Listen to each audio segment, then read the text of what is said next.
Mesdames et messieurs, aujourd'hui je vais vous montrer comment Joao Vieira, alias NASA114, a transformé un buy-in de 250 € en plus de 15 523 € et un titre Winamax Series. Et surtout, nous allons décortiquer des mains qui pourraient vraiment améliorer vos résultats en tournoi. Moi c'est Luna, passionné de tournoi de poker et j'aide les joueurs ambitieux à progresser dans leur jeu. Reste bien jusqu'à la fin, je vais vous montrer le coup exact qui a fait basculer ce tournoi et comment vous pourrez le reproduire parfaitement dans vos propres parties. Allez, c'est parti. Allez, on est parti sur cette table finale des Winamax Series Championship à 250 €. On va avoir un fold ici, normalement, fold, on voit NASA ici, NASA 114, pardon, c'est Joao Vieira, fold. Si on va folder, je pense, et Contra les gemmes, Contra les gemmes, un très bon joueur, très très connu. Limp ici, je pense qu'on peut ISO une partie du temps chez le shérif, c'est ce qu'il a décidé de faire, bien agressif dès le début. Contra les gemmes, il peut payer ou folder, ça dépend un peu, ok, check. Ça va être cher direct. Ouais, ça va être très très dur de défendre à la place de contre les gemmes. Je pense qu'il va folder direct. On va décider de payer, ok, avec une paire. Check à la turn. Et on peut checker la river contre les gemmes. Et le shérif qui a pas décidé de bluffer, intéressant. Qui met un gros bet au flop et après qui continue pas. On pourrait open, on peut fold ici. C'est un spot assez close ici à la place de Mariano. Personnellement, j'aurais préféré fold.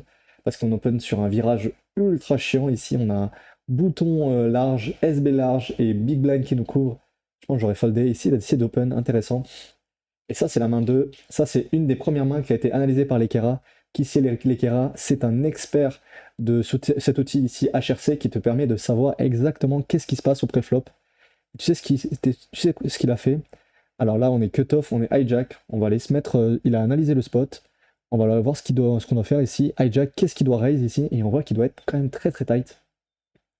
9 et 8 suité, normalement, ça perd un peu, ça perd 3 $. Bon, ça perd pas des masses.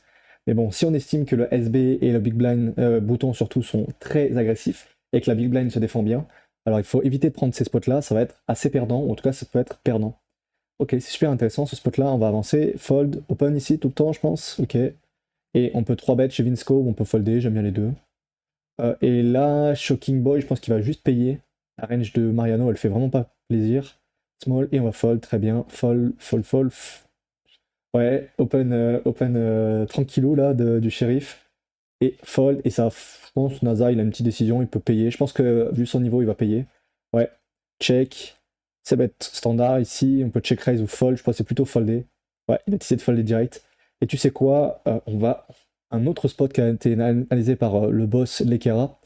N'hésite pas, hein, je vais mettre son contact dans la description. N'hésite pas si tu vas aller contacter Lekera, si tu veux aussi avoir des runs précis sur tes tables finales. Et là, par exemple, on veut savoir quel range il doit open normalement le cutoff dans ce spot-là. Et il run exactement avec le price pool exact, avec la situation exacte. Et regarde-moi ce spot de fou. Regarde-moi ce spot de fou ici. Cutoff, il peut open quasiment range. C'est pas fou ça? C'est pas un spot qui est trop marrant celui-là? Merci à Lekera, parce que c'est Lekera qui a choisi les spots aujourd'hui, donc il faut le remercier. Merci à Lekera. Dites merci à Lekera aussi dans les commentaires.